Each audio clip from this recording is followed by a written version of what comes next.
E2 mechanism के लिए next point discuss करते हैं और नेक्स्ट पॉइंट में हम बात करेंगे major product of the reaction. देखो, इससे पहले मैंने आपको E2 मैकेनिज्म से रिलेटेड कुछ पॉइंट्स जो एक्सप्लेन किए, उसमें एक तो मैकेनिज्म मैंने आपको एक्सप्लेन की, रिएक्शन की रेट इक्वेशन मैंने आपको एक्सप्लेन की है। ये हमने डिस्कस किया कि रिएक्शन में कार्बोकेटाइन रीअरेंजमेंट हमें नहीं मिलता है क्योंकि रिएक्शन में इंटरमीडिएट फॉर्म ही नहीं होता है। उसके बाद में एक पॉइंट हमने डिस्कस किया, high temperature. High temperature is favourable condition for E2 reaction. In fact that is a common condition which is applicable for both E1 and E2। मतलब आप कह सकते हैं इन जनरल एलिमिनेशन रिएक्शन के लिए high temperature favourable condition होती है और उसका रीजन भी डिस्कस किया है, since the reaction is endothermic process, reaction के लिए डेल्टा एच पॉजिटिव है। फिर उसके बाद में E2 रिएक्शन के लिए हमने कंपाउंड्स का रिएक्टिविटी कंपैरिजन भी डिस्कस किया है और अब पॉइंट नंबर 6 में मैं डिस्कस कर रहा हूं major product of the reaction. आप ध्यान देना, देखो E1 रिएक्शन की अगर बात की जाए तो E1 रिएक्शन में तो हमने डिस्कस किया कि रिएक्शन में बनने वाली जो मोर स्टेबल एल्कीन है वो रिएक्शन का मेजर प्रोडक्ट होती है और मोर स्टेबल एल्कीन को हमने नेम दिया है Saytzeff product. More stable alkene formed in elimination reaction is known as Saytzeff product and in case of E1 reaction, ध्यान देना, in case of E1 reaction more stable alkene you can say set-J product is major product। लेकिन अगर बात की जाए E2 की तो देखो E2 में ऐसा फिक्स नहीं है कि set-J product ही ऑलवेज मेजर प्रोडक्ट होगा या ऐसा फिक्स नहीं है कि जो मोर स्टेबल एल्कीन है वही मेजर प्रोडक्ट होगा। उसका रीजन है, देखो यहां पर जैसा कि हमने डिस्कस किया E2 रिएक्शन में अगर आप देखेंगे तो रिएक्शन में जो प्रोडक्ट का फॉर्मेशन होता है वो डायरेक्ट ट्रांजिशन स्टेट से होता है। ट्रांजिशन स्टेट फॉर्मेशन के साथ में ही प्रोडक्ट का फॉर्मेशन हो जाता है। इस केस में there is no intermediate formed in the reaction, तो ऐसे में यहां पर ट्रांजिशन स्टेट का फॉर्मेशन इंपॉर्टेंट होता है।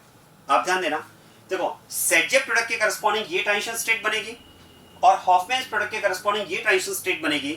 और इस केस में क्योंकि यहां पर हम बात कर रहे हैं कि ट्रांजिशन स्टेट से डायरेक्ट प्रोडक्ट फॉर्मेशन हुआ है, तो ऐसे में यहां पर ट्रांजिशन स्टेट का फॉर्मेशन इंपॉर्टेंट होगा। ये हम कह सकते हैं, देखो दोनों ट्रांजिशन स्टेट में से जिस ट्रांजिशन स्टेट का फॉर्मेशन आसान है, जिस ट्रांजिशन स्टेट का फॉर्मेशन आसान है उसके करस्पॉन्डिंग प्रोडक्ट जो बनेगा वो रिएक्शन का मेजर प्रोडक्ट होगा। क्योंकि देखो ट्रांजिशन स्टेट का बनना यही तो एनर्जी बैरियर है ना रिएक्शन का। जो रिएक्शन का ई एक्टिवेशन है वो तो यही है ट्रांजिशन स्टेट। तो बस जो मॉलिक्यूल जिस ई एक्टिवेशन को इजीली क्रॉस करेगा, जिस ई एक्टिवेशन को इजीली क्रॉस करेगा ट्रांजिशन स्टेट फर्स्ट के करस्पॉन्डिंग या ट्रांजिशन स्टेट सेकंड के करस्पॉन्डिंग, उसी के करस्पॉन्डिंग बनने वाला प्रोडक्ट जो होगा रिएक्शन का मेजर प्रोडक्ट होगा। अब आप देखो इसका मतलब यहां पर हमें डिसाइड करना होगा कि दोनों ट्रांजिशन स्टेट में से किसका फॉर्मेशन आसान है। जिस ट्रांजिशन स्टेट का फॉर्मेशन इजी है उसके करस्पॉन्डिंग प्रोडक्ट जो होगा वो रिएक्शन का मेजर प्रोडक्ट हो जाएगा। तो यहां पर हम बात करेंगे major product on the basis of transition state.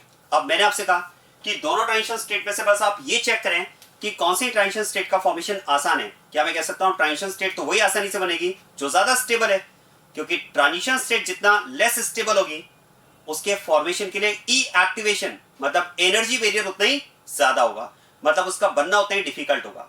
क्या बात समझ में आ रही है? तो हम बस ये देख लें कि दोनों ट्रांजिशन स्टेट में से जो ट्रांजिशन स्टेट ज्यादा स्टेबल है उसका फॉर्मेशन आसान होगा, उसके फॉर्मेशन के लिए ई एक्टिवेशन कम होगा, या कह सकते हैं एनर्जी बैरियर कम होगा, और जिस ट्रांजिशन स्टेट का फॉर्मेशन आसान होगा उसके करस्पॉन्डिंग बनने वाला प्रोडक्ट मेजर प्रोडक्ट होगा। ये बात क्लियर है? अब क्वेश्चन है कि दोनों ट्रांजिशन स्टेट का स्टेबिलिटी कंपैरिजन कैसे करें। देखो इन ट्रांजिशन स्टेट का स्टेबिलिटी कंपैरिजन कैसे करेंगे ये आपको डिसाइड करना होगा ट्रांजिशन स्टेट के बिहेवियर के अकॉर्डिंग। और ध्यान देना E2 रिएक्शन की अगर हम बात करें तो E2 रिएक्शन में ट्रांजिशन स्टेट का बिहेवियर हमें दो तरह का मिलता है।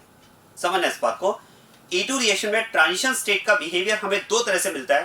कौन कौन से दो बिहेवियर हमें मिलते हैं आप ध्यान दें।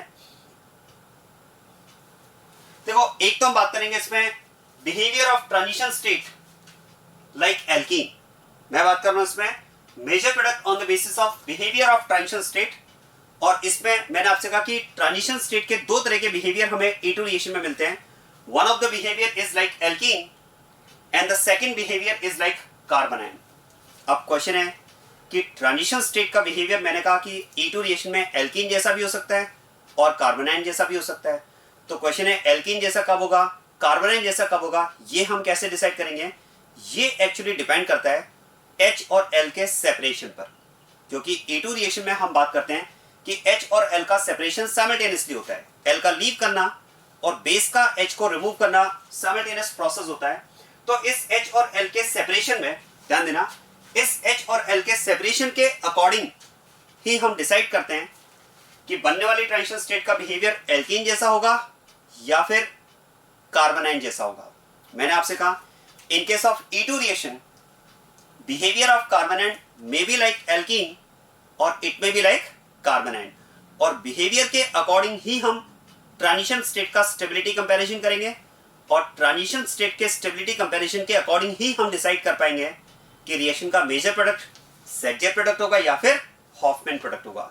क्योंकि मैंने आपसे कहा कि E2 रिएक्शन में ये फिक्स नहीं है कि सेटजेफ ही ऑलवेज मेन प्रोडक्ट होगा। No, it may B Saytzeff product और it may B Hofmann product, क्योंकि यहां पर हम जो डिसाइड करेंगे वो प्रोडक्ट स्टेबिलिटी के अकॉर्डिंग नहीं, ट्रांजिशन स्टेट की स्टेबिलिटी के अकॉर्डिंग डिसाइड करेंगे। क्योंकि यहां पर ट्रांजिशन स्टेट का बनना इंपॉर्टेंट है, क्योंकि उसी से डायरेक्ट प्रोडक्ट फॉर्मेशन हो रहा है। क्या बात क्लियर हो रही है? अब आप देखो, मैंने आपसे कहा ट्रांजिशन स्टेट के स्टेबिलिटी से हमें मेजर प्रोडक्ट डिसाइड करना होगा, और ट्रांजिशन स्टेट की स्टेबिलिटी कंपैरिजन कंपैरिजन हम किस बेसिस पे करेंगे? ट्रांजिशन स्टेट के बिहेवियर के अकॉर्डिंग। और मैंने आपसे कहा कि ट्रांजिशन स्टेट के बिहेवियर हमें E2 रिएक्शन में दो तरह के मिल सकते हैं। ट्रांजिशन स्टेट का बिहेवियर एल्कीन जैसा हो सकता है और ट्रांजिशन स्टेट का बिहेवियर कार्बोनाइन जैसा भी हो सकता है। क्वेश्चन है कैसे डिसाइड करेंगे कि बिहेवियर इज लाइक एल्कीन और लाइक कार्बोनाइन? तो ये डिपेंड करता है H और L के सेपरेशन पर। और अब आप सुनिएगा, देखो हम E2 रिएक्शन में ऐसा बोलते हैं कि इन case of E2 reaction separation of H and L is simultaneously, बोलते हैं ऐसा। लेकिन अब आप सुनिएगा, H और L के सेपरेशन की अगर बात की जाए तो दो तरह के केसेस हमें E2 रिएक्शन में मिलते हैं। एक तो हम बात करते हैं separation of H and L is exactly at the same time. एक तो हम बात करते हैं कि H और L का सेपरेशन E2 रिएक्शन में एग्जैक्टली सेम टाइम पर हो, और एक हम बात करते हैं ऑलमोस्ट सेम टाइम पर। दोनों में डिफरेंस है, exactly same time and almost same time. Ultimately आप ये कह सकते हैं, देखो एक तो हम बात कर सकते हैं no time gap in separation of H and L from the compound. H और L के सेपरेशन में टाइम गैप 0 हो, और एक हम बात करें a slight time gap in separation of H and L from the compound. दो तरह के केसेस आपको E2 रिएक्शन में मिलते हैं। एक तो हम बात करते हैं कि H और L के सेपरेशन में कोई टाइम गैप ना हो, और एक हम बात करते हैं अ slight time gap in separation of H and L from the compound. इस H और L के सेपरेशन में थोड़ा सा टाइम गैप हो, और इसी से हम डिसाइड करेंगे कि ट्रांजिशन स्टेट का बिहेवियर कैसा है। और आप ध्यान देना, देखो ये हम बात करते हैं if there is no time gap in separation of H and L from the compound. अगर H और L के सेपरेशन में टाइम गैप 0 है, तो उस केस में you will find that behaviour of transition state is like alkene. And if there is a slight time gap, if there is a slight time gap in separation of H and L from the compound, in which separation of H is slightly earlier, जिसमें हम ये time gap देखेंगे कि H का separation जो है वो slightly L से पहले हो रहा है, तो ऐसे केस में ट्रांजिशन स्टेट का बिहेवियर जो होगा वो कार्बोनाइन जैसा होगा। अब पहले मैं आपको ये क्लियर कर देता हूं कि H और L के सेपरेशन में अगर टाइम गैप 0 है तो बिहेवियर एल्कीन जैसा कैसे होगा, और अगर H और L के सेपरेशन में थोड़ा सा टाइम गैप है, और टाइम गैप कैसा है? Removal of H is slightly earlier. H का रिमूवल थोड़ा सा पहले हो रहा है, L थोड़ा सा बाद में लीव करना स्टार्ट कर रहा है, तो उस केस में हम बात करते हैं कि ट्रांजिशन स्टेट का बिहेवियर कार्बोनाइन जैसा होता है। अब ये मैं आपको क्लियर करता हूं एल्कीन और कार्बोनाइन बिहेवियर हम कैसे डिसाइड करते हैं। ध्यान देना, देखो ये हमने डिस्कस किया है कि अगर बेस H को रिमूव करना स्टार्ट करता है और एग्जैक्टली सेम टाइम पर L यहां से लीव करना स्टार्ट करता है, तो मैंने आपको एक्सप्लेन किया इस कंडीशन में बेस और लीविंग ग्रुप के बीच में जो 3 एटम्स हैं H, C एंड C, इन पर कोई चार्ज नहीं मिलेगा। जो चार्ज आपको मिलेगा वो केवल और केवल कहां पर मिलेगा? बेस और लीविंग ग्रुप L पर। ये मैंने आपको एक्सप्लेन किया, एक बार फिर से रिपीट कर देता हूं। देखो बेस यहां पर नेगेटिवली चार्ज है, और क्योंकि बेस नेगेटिवली चार्ज है तो जैसे ये H को इलेक्ट्रॉन देना स्टार्ट करेगा इसका नेगेटिव चार्ज डिक्रीज होगा, राइट? तो इसका नेगेटिव चार्ज डिक्रीज होना स्टार्ट हो चुका है, क्योंकि पहले कंप्लीट नेगेटिव चार्ज था, अब पार्शियल नेगेटिव चार्ज बचा है, और ये चार्ज भी ग्रेजुअली डिक्रीज होता जाएगा जैसे जैसे बेस H के साथ बॉन्ड फॉर्मेशन करता जाएगा। अब आप सोचिए, जैसे ही बेस ने H को इलेक्ट्रॉन दिया, H क्या करेगा? H अपने बॉन्ड के इलेक्ट्रॉन इस कार्बन को ट्रांसफर कर देगा, तो इसका मतलब H पर तो कोई चार्ज नहीं आएगा, क्योंकि बेस से अगर H को इलेक्ट्रॉन मिला तो H ने अपने बॉन्ड के इलेक्ट्रॉन आगे इस कार्बन को ट्रांसफर भी कर दिए, तो H ने इलेक्ट्रॉन लिया और अपने बॉन्ड के इलेक्ट्रॉन्स को आगे ट्रांसफर किया, लिया दिया बराबर, H पर कोई चार्ज नहीं।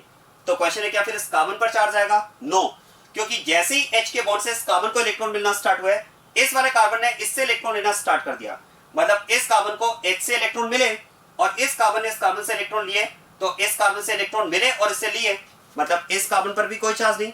तो क्वेश्चन है क्या फिर इस कार्बन पर नेगेटिव चार्ज आएगा? नो, क्योंकि एग्जैक्टली सेम टाइम पर इस L ने कार्बन से इलेक्ट्रॉन लेकर लीव करना स्टार्ट कर दिया, तो अल्टीमेटली चार्ज आपको कहां पर दिखेगा? L पर। इसका मतलब यहां पर हम कह सकते हैं कि अगर H और L का सेपरेशन एग्जैक्टली सेम टाइम पर है, तो charges will be induced only on base and leaving group L, there will be no charge in between. ये बात समझ में आ रही है? लेकिन अगर H और L के सेपरेशन में थोड़ा सा टाइम गैप हो, आप समझना बात को, अगर इस H और L के सेपरेशन में थोड़ा सा टाइम गैप हो, और टाइम गैप कैसा? Removal of H is slightly earlier, H को रिमूव करने का काम थोड़ा सा पहले स्टार्ट हो, लीविंग ग्रुप L थोड़ा सा बाद में लीव करना स्टार्ट करे, तो क्या होगा? जरा इस बात को समझते हैं। देखो, अगर बेस H को हटाने का काम थोड़ा सा पहले स्टार्ट कर देगा, लीविंग ग्रुप L बाद में लीव करना स्टार्ट करेगा, तो सुनिए, बेस ने जैसे ही H को इलेक्ट्रॉन दिए, H ने अपने बॉन्ड के इलेक्ट्रॉन इस कार्बन को दे दिए, लेकिन इस कार्बन ने अभी इस कार्बन से इलेक्ट्रॉन लेना स्टार्ट नहीं किया है। क्यों? क्योंकि अभी इस कार्बन से लीविंग ग्रुप L ने लीव करना स्टार्ट नहीं किया है। तो ऐसे में आप सोचिए, अगर L ने लीव करना स्टार्ट नहीं किया है, तो ये कार्बन यहां से इलेक्ट्रॉन नहीं लेगा, और अगर ये कार्बन यहां से इलेक्ट्रॉन नहीं लेगा, तो बेस ने तो H को इलेक्ट्रॉन देने का काम स्टार्ट कर दिया है, और H ने अपने बॉन्ड के इलेक्ट्रॉन यहां दे दिए, मतलब ये चार्ज आपको यहां ना मिलकर यहां मिलेगा। क्या मेरा पॉइंट समझ में आ रहा है? तो अगर H और L के सेपरेशन में टाइम गैप है, तो negative charge will be induced on this carbon, but if there is no time gap in separation of H and L from the compound, there will be no charge in between, charges will be only on base and leaving group L। क्या मेरा बात समझ में आ रही है? अब ऐसे में आप सोचिए, अगर हम बात कर रहे हैं कि इन बिटवीन कोई चार्ज नहीं है, इन बिटवीन कोई चार्ज नहीं है, और ऐसा कब होगा? जब H और L का सेपरेशन सेम टाइम पर हो। तो उस केस में हमने कहा भी इन बिटवीन इस पार्ट में कोई चार्ज नहीं है, और जरा देखो, अगर इस पार्ट में कोई चार्ज नहीं है जिसके करस्पॉन्डिंग हमें प्रोडक्ट मिल रहा है, तो ध्यान देना, क्या मैं कह सकता हूं this part is composed of carbon and hydrogen. आप देखिए, इस पार्ट में अगर आप देखेंगे तो ओनली दो टाइप के एलिमेंट्स प्रेजेंट है, carbon and hydrogen, and the compound and the part having and the part composed of carbon and hydrogen is called hydrocarbon. ऐसे पार्ट को हम क्या बोल सकते हैं? हाइड्रोकार्बन। और क्या मैं कह सकता हूं, अगर हाइड्रोकार्बन में डबल बॉन्ड कैरेक्टर है, जरा देखो, कार्बन कार्बन डबल बॉन्ड, अगर हाइड्रोकार्बन में carbon carbon double bond character है, तो फिर तो मैं कह सकता हूं this type of hydrocarbon is called alkene. मतलब आप कह सकते हैं इस पार्ट का बिहेवियर कैसा होगा? एल्कीन जैसा बिहेवियर होगा। क्या मेरा पॉइंट समझ में आ रहा है? उस कंडीशन में आप कह सकते हैं इस पार्ट का बिहेवियर कैसा होगा? एल्कीन जैसा बिहेवियर होगा, क्योंकि देखो, this part is neutral part, it is neutral part composed of carbon and hydrogen and having carbon carbon double bond character. आप सोचिए, एक न्यूट्रल मॉलिक्यूल लिया जाए जिसमें हाइड्रोजन और कार्बन प्रेजेंट हो, और उसमें carbon carbon double bond character हो, तो ऐसे हाइड्रोकार्बन को हम बोलते हैं एल्कीन। तो उस केस में आप कह सकते हैं कि ट्रांजिशन स्टेट का बिहेवियर कैसा होगा?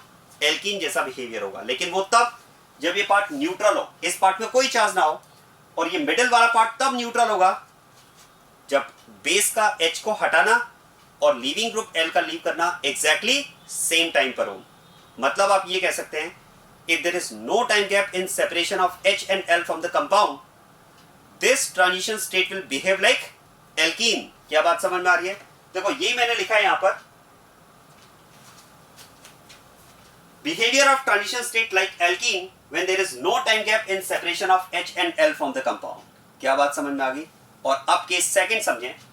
देखो, केस सेकंड में हम बात कर रहे हैं कि अगर H और L के सेपरेशन में कुछ टाइम गैप हो, अगर H और L के सेपरेशन में कुछ टाइम गैप हो, और टाइम गैप कैसा हो? Removal of H is slightly earlier. तो ऐसे केस में हमने कहा कि अगर ये बेस H को हटाने का काम थोड़ा सा पहले स्टार्ट कर दे, लीविंग ग्रुप L थोड़ा सा बाद में लीव करना स्टार्ट करे, तो क्या होगा?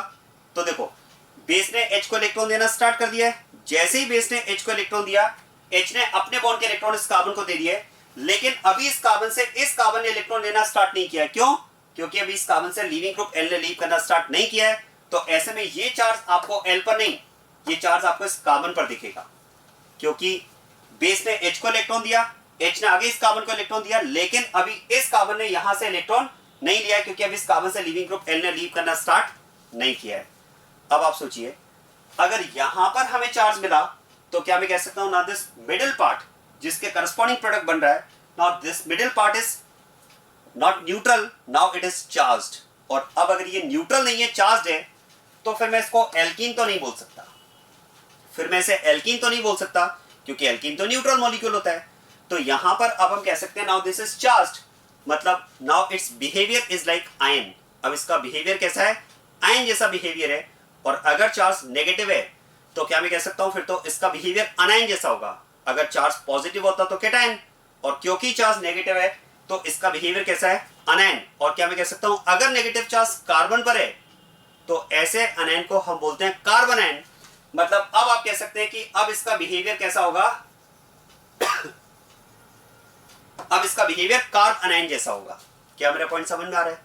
तो इसका मतलब आप कह सकते हैं, if there is a time gap in separation of H and L from the compound in which removal of H is slightly earlier, in that case this transition state will behave like carbon ion। उस case में इसका behaviour कैसा होगा? Carbon ion जैसा behaviour होगा। ये मैंने लिखा है, देखो यहां पर, it behaves like carbon ion when it is a slight time gap in separation of H and L from the compound। and how is it? H slightly earlier। Base H को हटाने का काम अगर थोड़ा सा पहले स्टार्ट कर देगा तो बीच वाले पार्ट पर, मिडिल वाले पार्ट पर आपको चार्ज देखना स्टार्ट हो जाएगा, मतलब वहां पर हमें चार्ज मिलना स्टार्ट हो जाएगा। और क्योंकि इसमें चार्ज मिला तो उस पार्ट का बिहेवियर कैसा होगा? आयन जैसा। चार्ज अगर नेगेटिव है तो अनायन जैसा, और नेगेटिव चार्ज अगर कार्बन पर है तो कार्बन आयन जैसा। उस केस में ट्रांजिशन स्टेट का बिहेवियर कार्बन आयन जैसा होगा। बस अब एकदम क्लियर है। देखो, अगर हमें यह पता है कि ट्रांजिशन स्टेट का बिहेवियर एल्कीन जैसा है, तो ट्रांजिशन स्टेट का जो स्टेबिलिटी कंपैरिजन होगा वो भी एल्कीन के सिमिलर होगा। और अगर ट्रांजिशन स्टेट का बिहेवियर कार्बन आयन जैसा है तो ट्रांजिशन स्टेट का जो स्टेबिलिटी कंपैरिजन होगा वो भी कार्बन आयन जैसा होगा।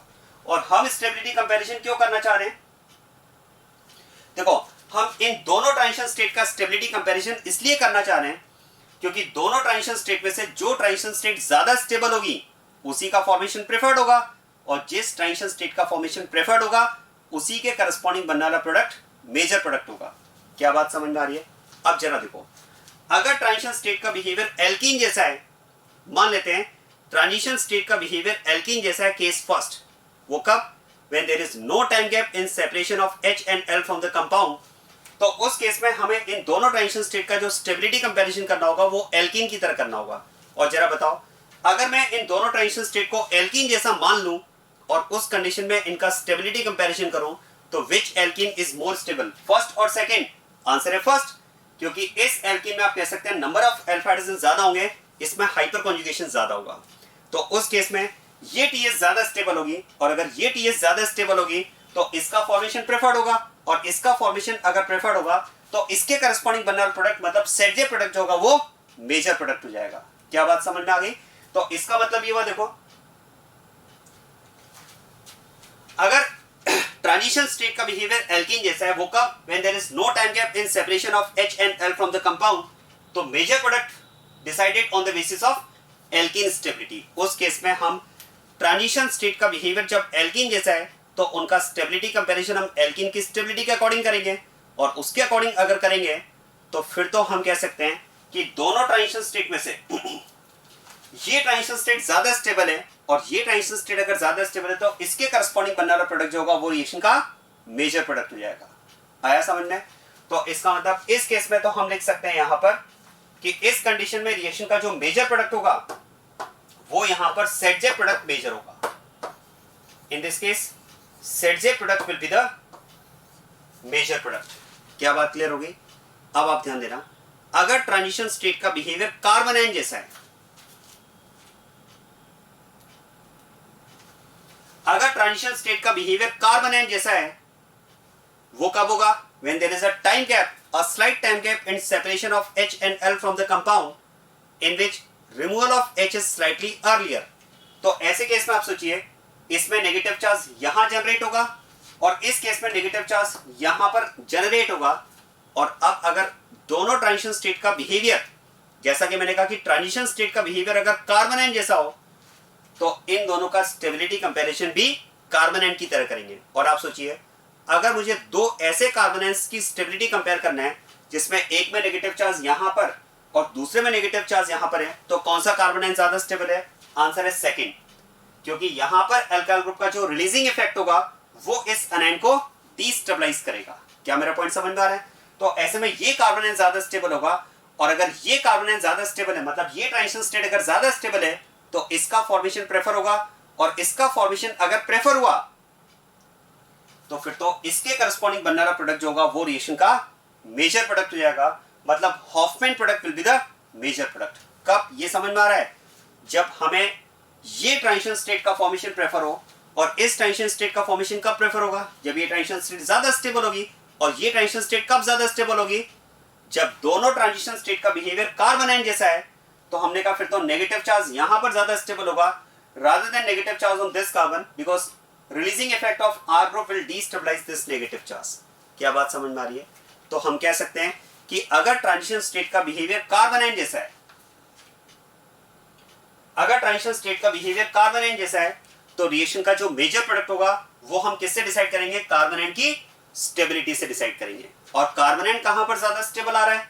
तो ध्यान देना, देखो कार्बन एन इस केस में अगर आप देखेंगे तो यहां पर ज्यादा स्टेबल आ रहा है, और यहां पर लेस स्टेबल क्यों? क्योंकि इसमें जो R ग्रुप है वो इस एनाइन को डीस्टेबलाइज करेगा। क्या मेरी बात समझ में आ रही है?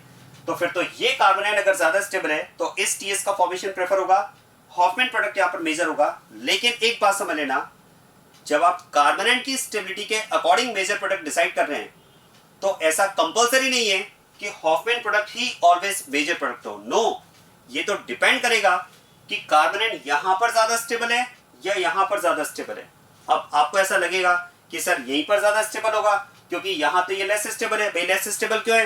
क्योंकि R ग्रुप इसको डीस्टेबलाइज कर रहा है। ये बात तो सही है कि R ग्रुप इसको डीस्टेबलाइज कर रहा है, लेकिन यहां पर हमेशा R ग्रुप होगा ऐसा कंपल्सरी तो नहीं है ना। यहां पर ऑलवेज R ग्रुप होगा ऐसा कंपल्सरी तो नहीं है ना। आप सोचिए, अगर यहां पर R ग्रुप की जगह फिनाइल ग्रुप प्रेजेंट होता, जरा सोचिए, यहां पर अगर R ग्रुप की जगह R ग्रुप की जगह C6H5 ग्रुप होता, तो फिर तो यहां पर भी R ग्रुप की जगह C6H5 ग्रुप होता। अब ऐसे में आप सोचिए, अगर यहां पर R ग्रुप की जगह C6H5 ग्रुप हो, तब बताओ कार्बन एन कहां पर ज्यादा स्टेबल होगा? क्या अब भी कार्बन एन यहां पर ज्यादा स्टेबल होगा? आंसर है नो, क्योंकि अब तो फिनाइल ग्रुप आ चुका है, अब तो विड्रॉइंग ग्रुप आ चुका है, और विड्रॉइंग ग्रुप तो फिर इस कार्बन एन को स्टेबलाइज करेगा। मतलब इस बार ये कार्बन एन ज्यादा स्टेबल होगा, और अगर यहां पर कार्बन एन ज्यादा स्टेबल होगा तो इस TS का फॉर्मेशन प्रेफर होगा, और इस TS का अगर फॉर्मेशन प्रेफर हुआ तो फिर तो इस बार सेट प्रोडक्ट मेजर हो जाएगा। मतलब आप कह सकते हैं कि जब हम ट्रांजिशन स्टेट का स्टेबिलिटी कंपैरिजन कार्बन एन के अकॉर्डिंग कर रहे हैं, तो ऐसा कंपल्सरी नहीं है कि कार्बन एन यहीं पर ज्यादा स्टेबल होगा। वो यहां भी ज्यादा स्टेबल हो सकता है, यहां भी ज्यादा स्टेबल हो सकता है। चेक करना पड़ेगा कि किस टाइप का ग्रुप यहां पर प्रेजेंट है। अगर रिलीजिंग ग्रुप है तो ये कार्बन एन ज्यादा स्टेबल, लेकिन अगर यहां पर विड्रॉइंग ग्रुप हुआ तो ये कार्बन एन ज्यादा स्टेबल होगा, और उसके अकॉर्डिंग रिएक्शन का मेजर प्रोडक्ट हॉफमैन भी हो सकता है और सेट भी हो सकता है। क्या बात समझ में आ गई?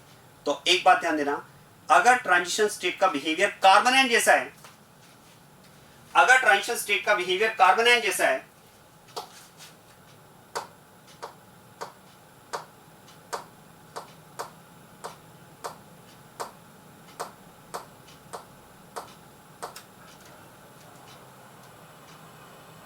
यस, जब ट्रांजिशन स्टेट का बिहेवियर कार्बन एन जैसा है, तो इस केस में रिएक्शन का मेजर प्रोडक्ट सेट प्रोडक्ट भी हो सकता है और हॉफमैन प्रोडक्ट भी हो सकता है। तो यहां पर हम बात करेंगे मे बी सेट प्रोडक्ट और हॉफमैन प्रोडक्ट। ये बात समझ में आ रही है? क्योंकि इस केस में तो हमें डिसाइड करना होगा कि कहां पर नेगेटिव चार्ज ज्यादा स्टेबल है। हाँ, लेकिन अगर ट्रांजिशन स्टेट का बिहेवियर एल्कीन जैसा है, अगर ट्रांजिशन स्टेट का बिहेवियर एल्कीन जैसा है, और अगर हमें आंसर एल्कीन की स्टेबिलिटी के अकॉर्डिंग देना है, तो फिर तो आप कह सकते हैं कि अगर हमें आंसर एल्कीन की स्टेबिलिटी के अकॉर्डिंग देना है तो एल्कीन स्टेबिलिटी के अकॉर्डिंग तो यही ज्यादा स्टेबल है, और ये अगर ज्यादा स्टेबल है तो फिर तो सेट प्रोडक्ट ही ऑलवेज मेजर प्रोडक्ट होगा, क्योंकि जो एल्कीन की स्टेबिलिटी के अकॉर्डिंग आप आंसर दे रहे हैं तो जो मोर स्टेबल एल्कीन है उसी को तो सेट प्रोडक्ट कहते हैं ना। तो आप ये कह सकते हैं देखो कि केस फर्स्ट में आप ये कह सकते हैं कि जब हमें आंसर एल्कीन की स्टेबिलिटी के अकॉर्डिंग देना है तब तो हमारा आंसर फिक्स है, ऑलवेज सेट प्रोडक्ट होगा, लेकिन जब हमें आंसर कार्बोनेट की स्टेबिलिटी के अकॉर्डिंग देना है तब हमारा आंसर फिक्स नहीं है। उस केस में हमारा आंसर सेट प्रोडक्ट भी हो सकता है, हॉफमैन प्रोडक्ट भी हो सकता है, डिपेंड करेगा कार्बोनेट कहां पर ज्यादा स्टेबल है। क्या बात क्लियर होगी? और बिहेवियर एल्कीन जैसा है या बिहेवियर कार्बोनेट जैसा है ये हम डिसाइड करेंगे H और L के सेपरेशन पर। H और L के सेपरेशन के अकॉर्डिंग, अगर H और L के सेपरेशन में कोई टाइम गैप नहीं है, एग्जैक्टली सेम टाइम पर सेपरेशन है, तो उस केस में हमने कहा ट्रांजिशन स्टेट का बिहेवियर एल्कीन जैसा होगा और उस केस में मेजर प्रोडक्ट सेट प्रोडक्ट होगा। But if there is a time gap in separation of H and L from the compound in which removal of H is slightly earlier, in that case transition state will behave like carbonate, and according to that major product of the reaction may be Sedgwick or it may be Hofmann depending on stability of carbonate। क्या clear हो गई बात? ये तो इस तरह से हम ट्रांजिशन स्टेट के बिहेवियर के अकॉर्डिंग ये बात डिसाइड करेंगे कि रिएक्शन का मेजर प्रोडक्ट सेडजेफ होगा या फिर हॉफमैन प्रोडक्ट होगा। क्या ये बात समझ में आ गई? अब एक पॉइंट ये ध्यान देना, देखो हमने कहा भी ट्रांजिशन स्टेट का बिहेवियर एल्कीन जैसा भी हो सकता है और कार्बोनाइट जैसा भी हो सकता है, और ये डिपेंड करेगा H और L के सेपरेशन पर। अब मुझे आप ये बताएं कि इन दोनों में से E2 रिएक्शन के लिए एक्सपेक्टेड क्या है, क्योंकि हमें ये भी तो पता चलना चाहिए ना भाई, हमें ये भी तो कंपाउंड को देखकर समझ में आना चाहिए ना कि H और L के सेपरेशन में टाइम गैप होगा या नहीं होगा।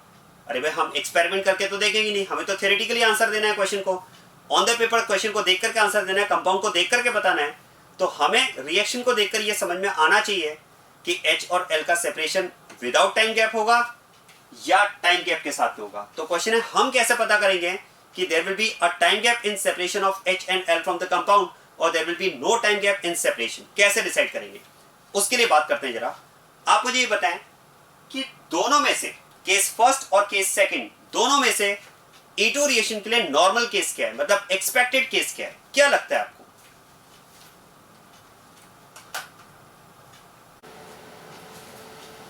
तो दोनों में से देखो अगर नॉर्मल केस की अगर बात की जाए तो नॉर्मल केस है यहां पर केस फर्स्ट, क्योंकि E2 रिएक्शन के लिए जनरल स्टेटमेंट तो हम यही देते हैं ना कि इन case of E2 reaction separation of H and L is at the same time. तो इसका मतलब देखो अगर आपको कोई ये कहे कि E2 रिएक्शन में H और L का सेपरेशन एग्जैक्टली सेम टाइम पर हुआ तो आप ये कह सकते हैं बिल्कुल ऐसा ही होता है, ये तो नॉर्मल बात है, तो इसमें स्पेशल बात क्या है? लेकिन अगर आपको ये कहा जाए कि H और L के सेपरेशन में थोड़ा सा टाइम गैप है तो आप कह सकते हैं भाई ऐसा कैसे हुआ, क्योंकि अदरवाइज E2 रिएक्शन में तो H और L का सेपरेशन सेम टाइम पर होता है। तो अगर टाइम गैप हुआ, अगर टाइम गैप है तो वो एक स्पेशल केस होगा। मतलब यहां पर आप कह सकते हैं E2 रिएक्शन में case first is the normal case but case second case B is the special case. तो अब मैं आपको बताता हूं कि ये स्पेशल केस किस कंडीशन में होगा, क्योंकि नॉर्मल केस अगर है तब तो उसमें कोई बात नहीं है, लेकिन अगर हम E2 रिएक्शन में स्पेशल केस की बात करें, और स्पेशल क्या है? Time gap in separation of H and L from the compound. तो ये टाइम गैप कब आएगा ये मैं आपको बताता हूं, क्योंकि अगर आपको पता है कि टाइम गैप कब आता है तो रिएक्शन में देखकर आपको समझ में आ जाएगा कि जिस कंडीशन में टाइम गैप आता है अगर वो कंडीशन है तो हम टाइम गैप के अकॉर्डिंग मतलब केस बी के अकॉर्डिंग मेजर प्रोडक्ट डिसाइड करेंगे, और अगर टाइम गैप वाला केस नहीं है तो फिर केस ए के अकॉर्डिंग आपको मेजर प्रोडक्ट डिसाइड करना होगा। बात समझ में आ गई? तो अब आप ध्यान देना, केस बी की अगर बात की जाए तो case B is observed if the leaving group L is, वास्तव में केस बी जो है वो लीविंग ग्रुप एल पे डिपेंड करेगा, और इसकी दो कंडीशंस हैं। Case B is observed if the leaving group L is a bad leaving group और if it is a very strong minus I group. मैं आपको समझाता हूं, देखो आप समझना इसको अच्छे से।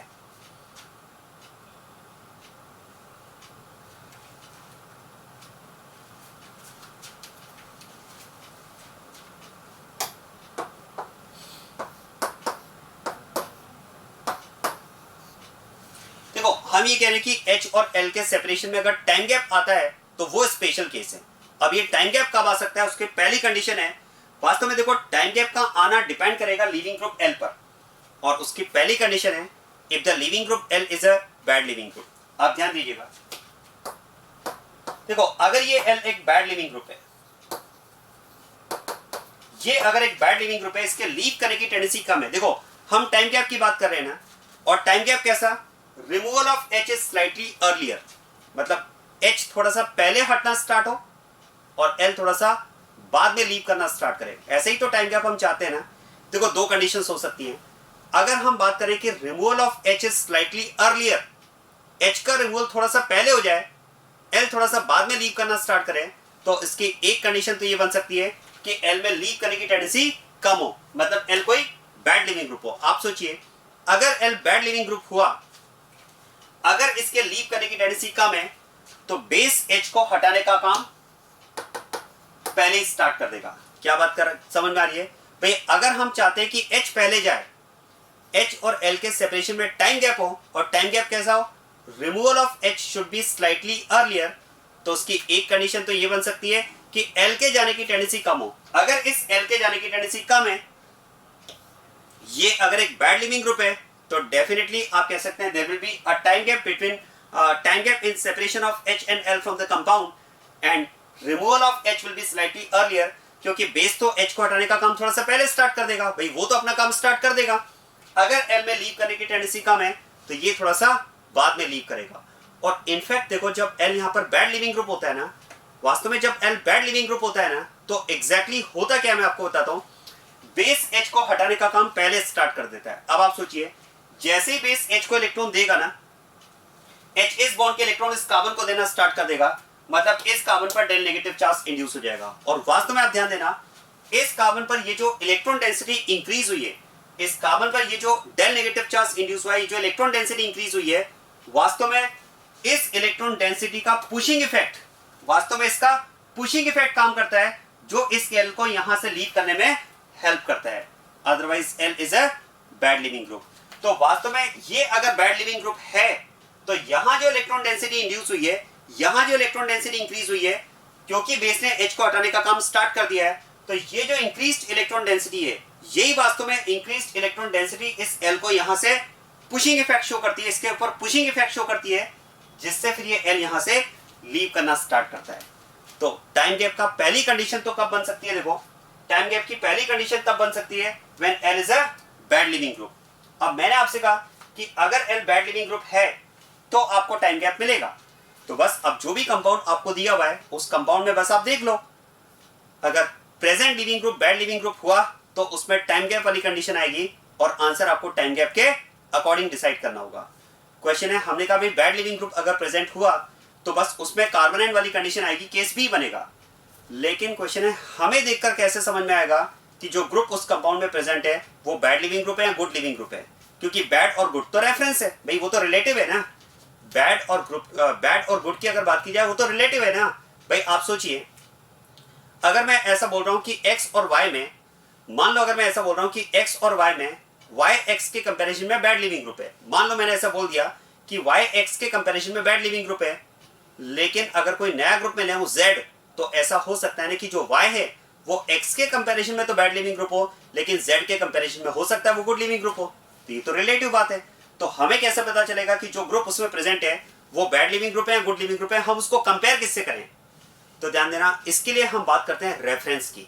इसके लिए आपको रेफरेंस दिया जा रहा है, उस रेफरेंस से आपको कंपैरिजन करना है। एक रेफरेंस आपके पास होगा, बस जो भी ग्रुप कंपाउंड में दिया हुआ है उस ग्रुप को आप उस रेफरेंस से कंपेयर करो। अगर उस ग्रुप की रेफरेंस के कंपैरिजन में लीव करने की टेंडेंसी कम है तो हम उसको बैड लिविंग ग्रुप मानेंगे, और अगर कंपाउंड में, गिवन कंपाउंड में प्रेजेंट ग्रुप की लीव करने की टेंडेंसी अगर रेफरेंस ग्रुप से ज्यादा है तो हम उसको गुड लिविंग ग्रुप मान लेंगे। तो इसके लिए एक रेफरेंस आपको दिया जा रहा है, और ध्यान रखिएगा वो रेफरेंस है फ्लोरीन। वो रेफरेंस हमारे पास है फ्लोरीन। फ्लोरीन को आप रेफरेंस मानिए। अब हो सकता है कि जो कंपाउंड आपको दिया हुआ है उसमें फ्लोरीन ही प्रेजेंट हो, तो अगर फ्लोरीन प्रेजेंट है तो हम फ्लोरीन को as a reference bad leaving group की कैटेगरी में रखते हैं। और अगर फ्लोरीन नहीं है, कोई दूसरा ग्रुप है, तो कोई बात नहीं, फ्लोरीन आपके पास रेफरेंस है, जो भी दूसरा ग्रुप प्रेजेंट है आप उसकी लीविंग टेंडेंसी को फ्लोरीन से कंपेयर कर लो, क्योंकि फ्लोरीन को तो हमने बैड लीविंग ग्रुप मान ही लिया है एज ए रेफरेंस।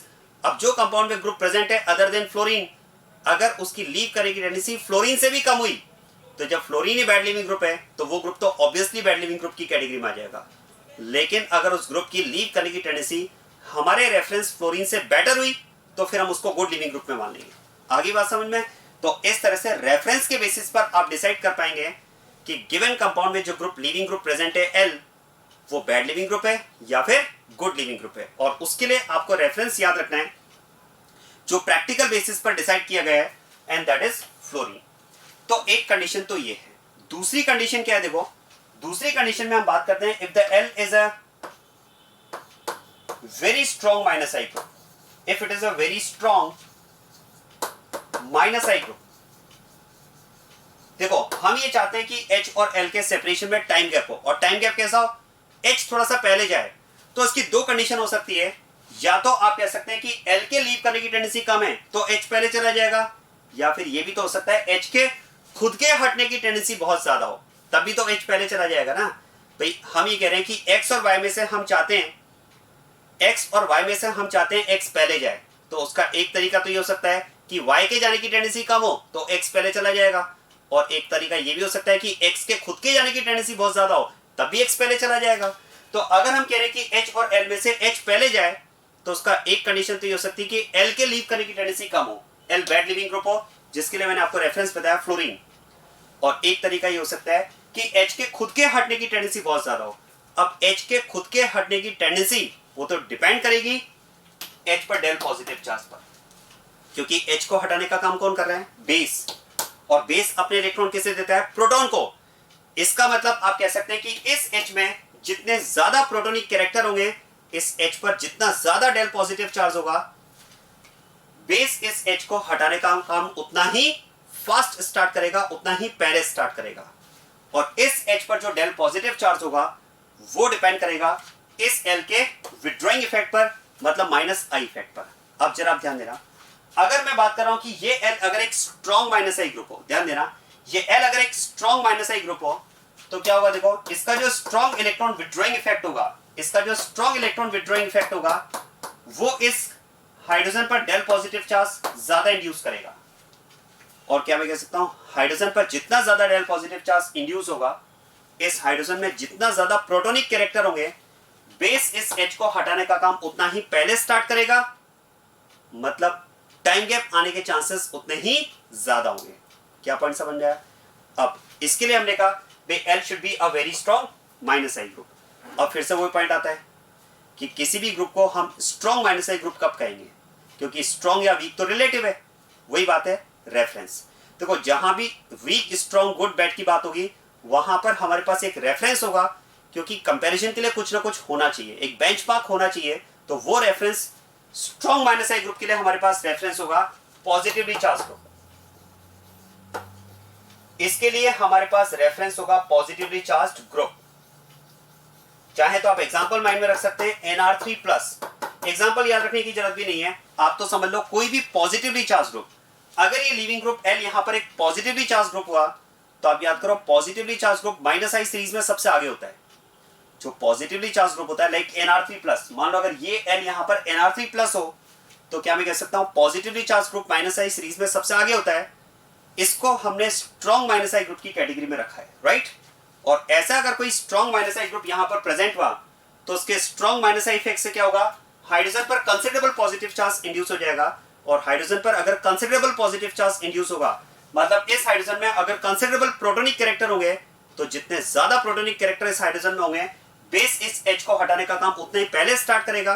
और H को हटाने का काम जितना पहले स्टार्ट होगा, H और L के सेपरेशन में उतना ज्यादा टाइम गैप आएगा। क्या बात समझ में आ गई? तो अल्टीमेटली दो कंडीशंस है। देखो, दो कंडीशंस मैंने आपको एक्सप्लेन की है। केस बी, दोनों में से स्पेशल केस क्या है? H और L के सेपरेशन में टाइम गैप का आना। H और L के सेपरेशन में टाइम गैप का आना एक स्पेशल केस है, क्योंकि E2 रिएक्शन में हम तो नॉर्मली यही स्टेटमेंट देते हैं कि H और L का सेपरेशन सेम टाइम पर होता है। तो सेम टाइम पर सेपरेशन होना is the expected condition for E2 reaction. But H और L के सेपरेशन में टाइम गैप आना is the special case for E2 reaction. और ये स्पेशल केस कब बनेगा, ये डिपेंड करेगा लीविंग ग्रुप L पर, ये डिपेंड करेगा लीविंग ग्रुप L पर। और उसकी दो कंडीशन है, अगर L एक बैड लिविंग ग्रुप हो लाइक फ्लोरीन, इसके लिए रेफरेंस याद रखिएगा फ्लोरीन, या फिर अगर लिविंग ग्रुप एक स्ट्रॉन्ग माइनस आई ग्रुप हो, और इसके लिए रेफरेंस क्या रखना है, any positively charge group, any positively charge group, तो उस कंडीशन में केस बी बनेगा। और केस बी बनेगा, केस बी बनेगा तो ट्रांजिशन स्टेट का बिहेवियर कार्बोनाइन जैसा होगा। और अगर ट्रांजिशन स्टेट का बिहेवियर कार्बोनाइन जैसा है तो दोनों ट्रांजिशन स्टेट में आप कंपैरिजन करो कि कहां पर कार्बोनाइन ज्यादा स्टेबल है। जहां पर कार्बोनाइन ज्यादा स्टेबल होगा उस ट्रांजिशन स्टेट का फॉर्मेशन प्रेफर्ड होगा, उसके करस्पॉन्डिंग बनने वाला प्रोडक्ट मेजर प्रोडक्ट होगा। लेकिन आप सोचिए कि जो कंपाउंड आपको दिया हुआ है उस कंपाउंड में अब आपको चेक करना है कि कौन सा केस बन रहा है, नॉर्मल केस या स्पेशल केस। तो आप क्या देखोगे बताओ, अब मैं आपको तरीका समझा रहा हूं क्वेश्चन अटेम्प्ट करने का। एक कंपाउंड आपको दिया हुआ है और आपको डिसाइड करना है कि उस E2 रिएक्शन में, उसमें E2 रिएक्शन में मेजर प्रोडक्ट क्या होगा। तो अब आप क्या देखोगे, सबसे पहले हम देखेंगे लीविंग ग्रुप L। ध्यान देना, सबसे पहले हम क्या देखेंगे, लीविंग ग्रुप L। और जरा सोचिए, अगर leaving group L bad leaving group हुआ, बोले कैसे पता चलेगा bad leaving group, reference fluorine, या तो हो सकता है फ्लोरीन ही प्रेजेंट हो तो हम उसको बैड लिविंग ग्रुप मान लेंगे, या अगर other than fluorine group present है तो आप उसकी लिविंग टेंडेंसी को कंपेयर करोगे फ्लोरीन से। अगर वो ग्रुप फ्लोरीन से, उसकी लीव करने की टेंडेंसी फ्लोरीन से कम हुई, तो जब फ्लोरीन को ही हमने बैड लिविंग ग्रुप माना एज ए रेफरेंस तो वो भी बैड लिविंग ग्रुप की कैटेगरी में आएगा। उस कंडीशन में हम कहेंगे कि there will be a time gap in separation of H and L from the compound during the reaction and transition state will acquire carbanionic character and major product will be decided on the basis of stability of carbanion। मान लेते हैं आपने living group L check किया और उसकी leave करने की tendency fluorine से ज्यादा है, मान लेते हैं उसकी लीव करने की टेंडेंसी फ्लोरीन से ज्यादा है, मतलब ये वाली कंडीशन तो नहीं बन रही है, मतलब वो बैड लिविंग ग्रुप तो नहीं है। अब आप सेकंड कंडीशन चेक करो, क्या वो लिविंग ग्रुप एक स्ट्रॉन्ग माइनस आई ग्रुप है क्या, बोले कैसे पता चलेगा, चेक करो क्या उस लिविंग ग्रुप पर पॉजिटिव चार्ज है क्या, क्योंकि स्ट्रॉन्ग माइनस आई ग्रुप के लिए हमने रेफरेंस रखा है एनी पॉजिटिवली चार्ज ग्रुप। तो अगर उस लिविंग ग्रुप पर पॉजिटिव चार्ज है तो फिर तो वो स्ट्रॉन्ग माइनस आई ग्रुप की कैटेगरी का होगा। और अगर leaving group strong minus I group category का हुआ तब भी आपको केस बी मिलेगा। केस बी मिलेगा मतलब कार्बोनाइन कैरेक्टर, और कार्बोनाइनिक कैरेक्टर के अकॉर्डिंग हमें आंसर कार्बोनाइन की स्टेबिलिटी के अकॉर्डिंग देना होगा। अब मान लो आप ये कहते हो कि सर हम कंपाउंड में चेक कर चुके हैं, ना तो leaving group strong minus I group है, ना ही leaving group bad leaving group है। और अगर ये दोनों कंडीशन नहीं है, अगर ये दोनों कंडीशन नहीं है मतलब केस बी नहीं होगा, और अगर केस बी नहीं होगा तो अब अंडरस्टूड है केस ए होगा, और अगर केस ए होगा तो आंसर आपको एल्कीन की स्टेबिलिटी के अकॉर्डिंग देना है। और अगर हमें आंसर एल्कीन की स्टेबिलिटी के अकॉर्डिंग देना है तो मोर स्टेबल एल्कीन को हम सेट जेप प्रोडक्ट कहते हैं, तो उस केस में तो फिक्स है, फिर हमारा आंसर सेट जेप प्रोडक्ट हो जाएगा। क्या बात समझ में आई? This is how we can decide whether the major product will be Sedgwick product or Hoffman product, that is on the basis of behavior of transition state। एक तो ये तरीका हुआ। सेकंड, आप ध्यान देना, रिएक्शन का मेजर प्रोडक्ट क्या होगा मैं इसके लिए डिस्कस कर रहा हूं, और उसमें एक तो मैंने आपको बताया on the basis of behaviour of transition state, और अब मैं इसके बाद में जो सेकंड बात आपको बताने जा रहा हूं that is on the basis of attacking base, that is on the basis of attacking base. आप ध्यान देना,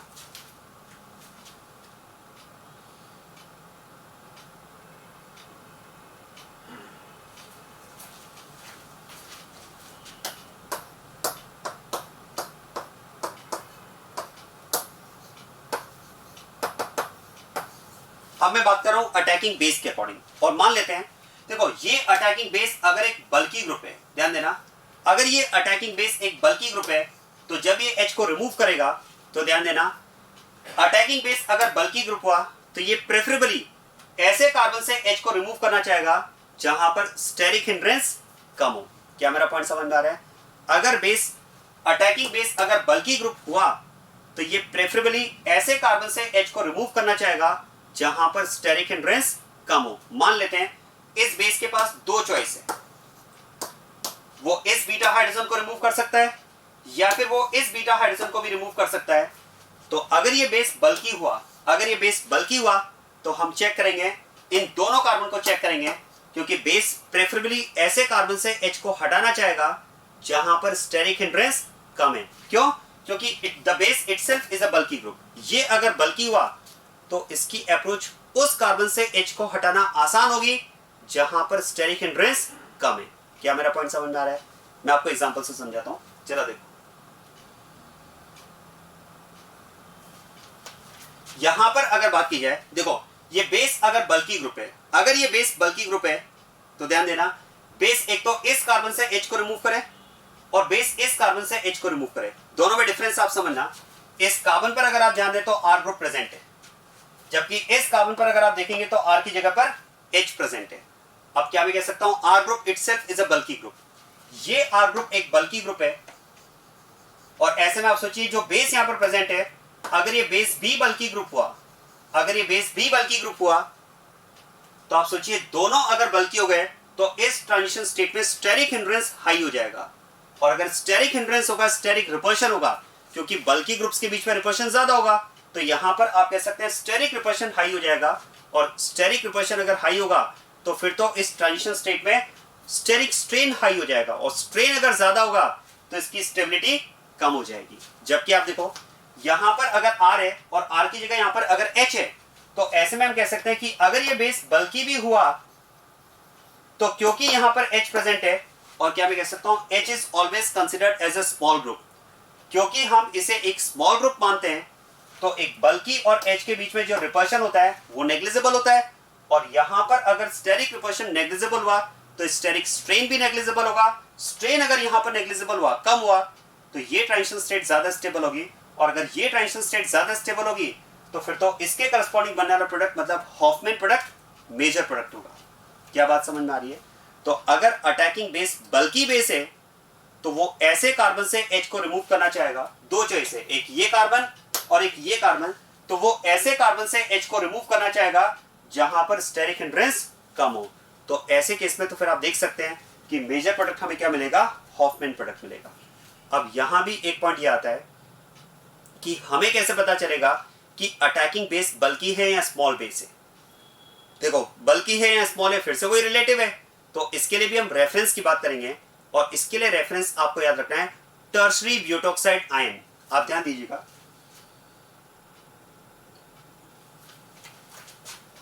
on the basis of attacking base, और इसमें मैंने लिखा है if it is a bulky base. ध्यान देना, if it is a bulky base, question है हमें कैसे पता चलेगा, तो उसके लिए मैंने रेफरेंस भी लिखा है like tertiary butoxide ion, this is tertiary butoxide ion. अगर ये आयन है, अगर ये अटैकिंग बेस है तो it will be considered as a bulky base, और इस केस में फिर हम बात करेंगे Hofmann's product is formed as the major product. क्या बात समझ में आ गई?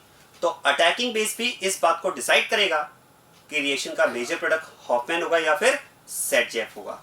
अगर अटैकिंग बेस बल्की हुआ तब तो फिर अंडरस्टूड है, फिक्स है कि रिएक्शन का मेजर प्रोडक्ट हॉफमैन प्रोडक्ट होगा। क्या बात समझ में आ रही है? और अगर अटैकिंग बेस बल्की नहीं है, अगर अटैकिंग बेस एक स्मॉल बेस है, तो फिर आप डिसाइड करोगे ट्रांजिशन स्टेट के बिहेवियर के अकॉर्डिंग, और उसके लिए मैंने आपको बताया लीविंग ग्रुप L। अगर लीविंग ग्रुप L एक बैड लीविंग ग्रुप हुआ लाइक फ्लोरीन, या लीविंग ग्रुप L एक स्ट्रॉन्ग माइनस आई ग्रुप हुआ, any positively charge group as a leaving group, तो transition state will acquire carbonic character. In that case major product will be decided on the basis of carbon and.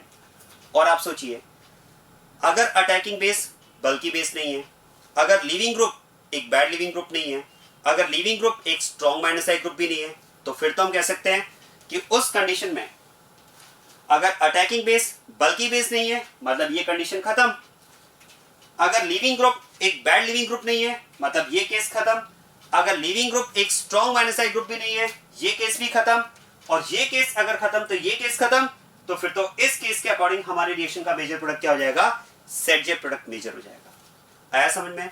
So this is how to decide major product of the reaction. क्या point समझ में आया?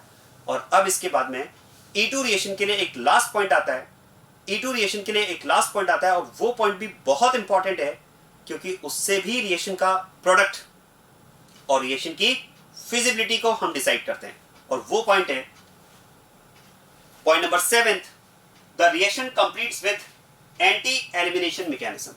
The reaction completes with anti elimination mechanism. क्या मेरा point समझ में आ रहा है? ये जो रिएक्शन होगी वो एंटी एलिमिनेशन मैकेनिज्म से कंप्लीट होगी। कैसे, जरा मैं आपको समझाता हूं। देखो आप समझना, देखो ट्रांजिशन स्टेट को अगर आप देखेंगे ना,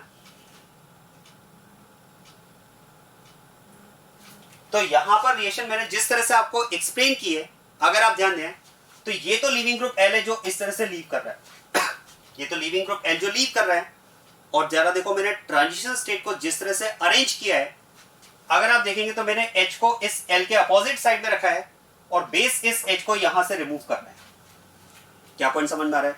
अगर आप देखेंगे तो जिस तरह का ओरिएंटेशन मैंने यहां पर लिया है ना, आप कह सकते हैं this type of orientation is for anti elimination. जरा सोचिए, लीविंग ग्रुप L ऐसे लीव कर रहा है, और अगर आप ध्यान दें ये तो लीविंग ग्रुप L यहां से लीव कर रहा है, और अगर आप देखेंगे तो मैंने H को लीविंग ग्रुप L के अपोजिट साइड रखा है और बेस इस H को हटाने का काम कर रहा है। मतलब देखो बेस H को इस तरह से लेकर जा रहा है और जो लीविंग ग्रुप L है वो इस तरह से लीव कर रहा है, ये इस तरह से सेपरेट हो रहे हैं। This is about removal of H and separation of L from the compound, and this type of separation will be called anti elimination.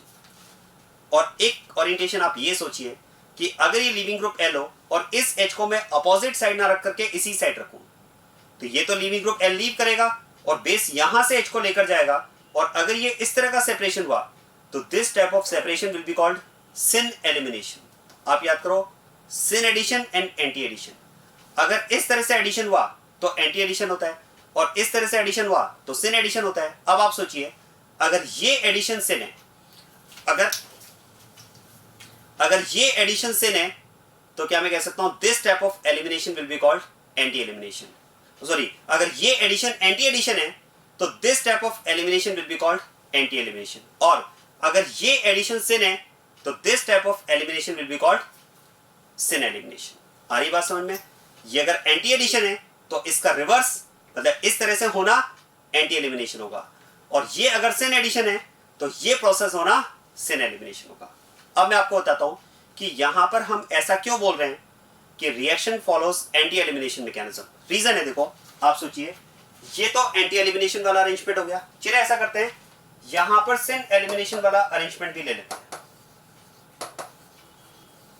देखो इस L का यहां पर लीव करना, इस तरह से L लीव करेगा, और सिन एलिमिनेशन में जो H होगा वो इसी साइड रहेगा, और बेस का यहां से H को रिमूव करना, ये प्रोसेस होगा ना। अब आप सोचिए, ये बेस H को यहां से रिमूव कर रहा है और ये L लीव कर रहा है, और ये प्रोसेस अगर इस तरह से हुआ तो this type of elimination will be called syn. अब आप सोचिए, ये तो एंटी एलिमिनेशन का ट्रांजिशन स्टेट है, और ये सिन एलिमिनेशन के करस्पॉन्डिंग बनने वाली ट्रांजिशन स्टेट है। क्या लगता है दोनों ट्रांजिशन स्टेट में से ज्यादा स्टेबल कौन है? आसान है, देखो क्या मैं कह सकता हूं, this type of arrangement in which this part and this part are on the same side of double bond, and in this case this part and this part are across the double bond. जरा आप इसको relate करो सिस और trans arrangement से। क्या मैं कह सकता हूं, this arrangement is like cis क्योंकि दोनों डबल बॉन्ड के सेम साइड है, and this arrangement is like trans क्योंकि ये डबल बॉन्ड के अक्रॉस है। जरा बताओ सिस और ट्रांस में से ज्यादा स्टेबल कौन होता है? ट्रांस। तो फिर तो मैं कहूंगा ये ट्रांजिशन स्टेट ज्यादा स्टेबल होगी इसके कंपैरिजन में, और अगर ये ट्रांजिशन स्टेट ज्यादा स्टेबल होगी तो इसी का फॉर्मेशन प्रेफर होगा, और क्योंकि इसका फॉर्मेशन प्रेफर होगा इसलिए हम कहते हैं कि एलिमिनेशन कैसा होगा? एंटी एलिमिनेशन होगा। तो ध्यान रखिएगा, E2 reaction is strictly in example of anti elimination. E2 reaction में जो एलिमिनेशन होता है वो स्ट्रिक्टली एंटी एलिमिनेशन होता है, इसमें सिन एलिमिनेशन नहीं होता है। क्या मेरा पॉइंट समझ में आ रहा है? इसमें सिन एलिमिनेशन नहीं होता है। मैं आपको एग्जांपल से समझाता हूं।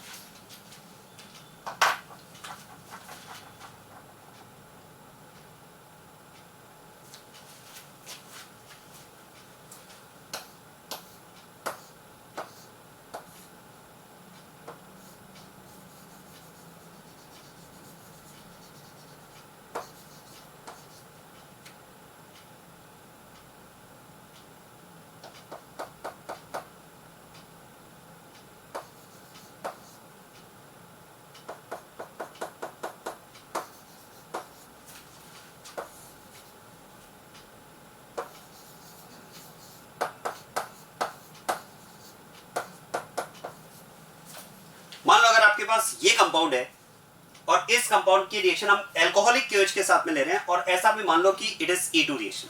ऐसा मान लीजिए कि इट इज E2 रिएक्शन क्योंकि अभी हमने ये बात डिस्कस नहीं की है how to decide preferred mechanism among SN1, SN2 and E2।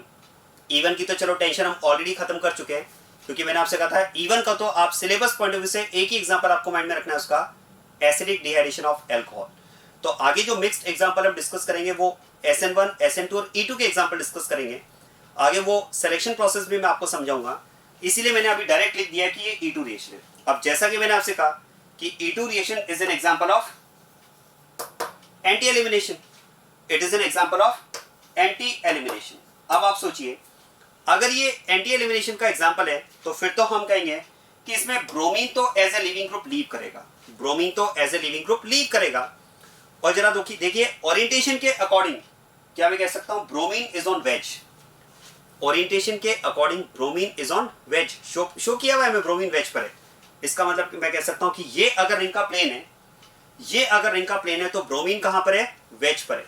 अब आप सोचिए अगर ब्रोमीन वेज पर है तो इसके एडजेसेंट कार्बन पर जो हाइड्रोजन है वो कहां पर होना चाहिए, डैश पर होना चाहिए, क्योंकि लीविंग ग्रुप L और H अपोजिट साइड होंगे तभी तो एलिमिनेशन एंटी एलिमिनेशन होगा ना। अब आप सोचिए अगर ये ब्रोमीन वेज पर है तो फिर मैं कहूंगा कि जो बेस बीटा हाइड्रोजन को रिमूव करेगा, इसमें बीटा हाइड्रोजन कौन सा होगा, जरा देखो ये लिविंग ग्रुप L ब्रोमीन एक फंक्शनल ग्रुप है और फंक्शनल ग्रुप जिस कार्बन से बॉन्डेड होता है वो कार्बन होता है अल्फा। तो यहां पर हम कह सकते हैं ये कार्बन अल्फा है और अल्फा कार्बन से जो बॉन्डेड नेक्स्ट कार्बन होता है वो बीटा होता है। तो ये कार्बन यहां पर बीटा है और ये कार्बन भी यहां पर बीटा है। और क्या मैं कह सकता हूं अगर इस बीटा कार्बन पर मिथाइल ग्रुप डैश पर शो किया हुआ है तो फिर तो अंडरस्टूड है कि यहां पर जो H प्रेजेंट होगा, इस कार्बन की फोर्थ वैलेंसी पर जो H प्रेजेंट होगा वो डेफिनेटली वेज पर होगा, क्योंकि ये तो आपको पता होना चाहिए कि रिंग के सैचुरेटेड कार्बन में एक यूनिट अगर वेज पर है तो दूसरी यूनिट डैश पर होती है। तो अगर इसका मिथाइल ग्रुप डैश पर शो किया हुआ है तो अंडरस्टूड है इसका हाइड्रोजन कहां पर होगा, वेज पर होगा। और जरा सोचिए इस बीटा कार्बन पर जो मिथाइल ग्रुप है ये भी डैश पर शो किया हुआ है तो अंडरस्टूड है इसका जो हाइड्रोजन होगा वो भी कहां पर होगा, वेज पर होगा। अब जरा सोचिए ये बीटा कार्बन है तो ये बीटा हाइड्रोजन और ये बीटा कार्बन है तो ये भी बीटा हाइड्रोजन। और क्योंकि मैं आपसे कह रहा हूं कि E2 reaction is an example of anti elimination, तो हम चाहते हैं कि अगर लीविंग ग्रुप वेज पर है तो बीटा हाइड्रोजन कहां पर होना चाहिए, डैश पर। क्या ये बीटा हाइड्रोजन डैश पर है क्या, नो। क्या ये बीटा हाइड्रोजन डैश पर है क्या, नो। तो फिर तो इसमें बीटा हाइड्रोजन डैश पर है ही नहीं। और अगर बीटा हाइड्रोजन डैश पर नहीं है तो हमारा आंसर होगा इस केस में नो रिएक्शन। इस केस में फिर हमारा आंसर हो जाएगा नो रिएक्शन, क्योंकि आप सोचिए अगर हम बात करें कि ब्रोमीन वेज पर है और हाइड्रोजन भी अगर वेज पर है तो फिर तो इस तरह का एलिमिनेशन कैसा होगा, सिन एलिमिनेशन। जबकि हमने क्या कहा E2 reaction is strictly anti elimination, मतलब ब्रोमीन अगर वेज पर है तो जो उसके एडजेसेंट बीटा कार्बन जो है उस बीटा कार्बन पर जो H प्रेजेंट होना चाहिए वो कैसा होना चाहिए, डैश पर, क्योंकि ये अपोजिट होंगे तभी तो एलिमिनेशन एंटी होगा ना। क्या मेरा पॉइंट समझ में आया? तो इस केस में फिर हमारा आंसर क्या हो जाएगा, नो रिएक्शन। हाँ अगर ऐसा होता ये हाइड्रोजन अगर डैश पर होता, ये डैश पर कब होता, जब ये मिथाइल ग्रुप वेज पर होता। अगर ये मिथाइल ग्रुप वेज पर होता तो अंडरस्टूड है फिर हाइड्रोजन डैश पर होता। उस केस में ये डैश वाला हाइड्रोजन और ये वेज वाला ब्रोमीन ये एलिमिनेशन हो जाता और डबल बॉन्ड यहां पर आ जाता। क्या बात समझ में आ रही है? तो ध्यान रखिएगा E2 reaction is strictly an example of anti elimination. आया समझ में? तो ये E2 रिएक्शन से रिलेटेड कुछ पॉइंट्स हैं और इसमें मैंने आपको बताया कि मेजर प्रोडक्ट जो हम डिसाइड करते हैं। अब ध्यान देना, देखो अल्टीमेटली आप सुनिएगा इस बात को, जब आप रिएक्शन का प्रोडक्ट डिसाइड करेंगे तो एक तो ओरिएंटेशन आप चेक करो, एलिमिनेशन एंटी एलिमिनेशन होना चाहिए। अटैकिंग बेस चेक करो, अगर अटैकिंग बेस बल्की बेस हुआ तो रिएक्शन का मेजर प्रोडक्ट हॉफमैन प्रोडक्ट होगा और उसके लिए रेफरेंस आपको याद रखना है टर्शरी ब्यूटोक्साइड आयन। और अगर अटैकिंग बेस बल्की नहीं है तो उसके बाद में फिर आप चेक करो लीविंग ग्रुप L। अगर लीविंग ग्रुप L एक बैड लीविंग ग्रुप हुआ लाइक फ्लोरीन तो रिएक्शन का मेजर प्रोडक्ट क्या होगा, may be Hofmann may be Saytzeff depending on stability of carbon है। और अगर leaving group L bad leaving group नहीं हुआ तो फिर आप चेक करो अगर ये एक स्ट्रॉन्ग माइनस आई ग्रुप हुआ, एनी पॉजिटिवली चार्ज ग्रुप, तो उस केस में भी रिएक्शन का मेजर प्रोडक्ट सेटजेफ भी हो सकता है, हॉफमैन भी हो सकता है, depending on stability of carbanion. और अगर ये भी नहीं है, ये भी नहीं है, अटैकिंग बेस बल्कि भी नहीं है, तो फिर ये E2 रिएक्शन का एक नॉर्मल केस है और उस केस में हमारे रिएक्शन का मेजर प्रोडक्ट सेटजेफ प्रोडक्ट हो जाएगा। आया समझ में? तो इस तरह से हमें डिसाइड करना होगा कि रिएक्शन का प्रोडक्ट क्या बनेगा, कौन सा मेजर प्रोडक्ट होगा। तो ये जो स्पेशल केस मैंने आपको बताया इसके कुछ एग्जांपल्स मैं आपको बताता हूँ। और जो एग्जाम्पल्स मैं आपको बता रहा हूँ बहुत ही इंपॉर्टेंट एग्जाम्पल्स हैं। ये एग्जाम्पल्स एग्जाम्स में पूछे गए, मेडिकल एंट्रेंस एग्जाम में या जेई मेंस में इस तरह के क्वेश्चंस आ चुके हैं जो इंपॉर्टेंट है हमारे लिए आगे के एग्जाम्स के लिए भी। मैं आपको बताता हूँ इसके एग्जाम्पल।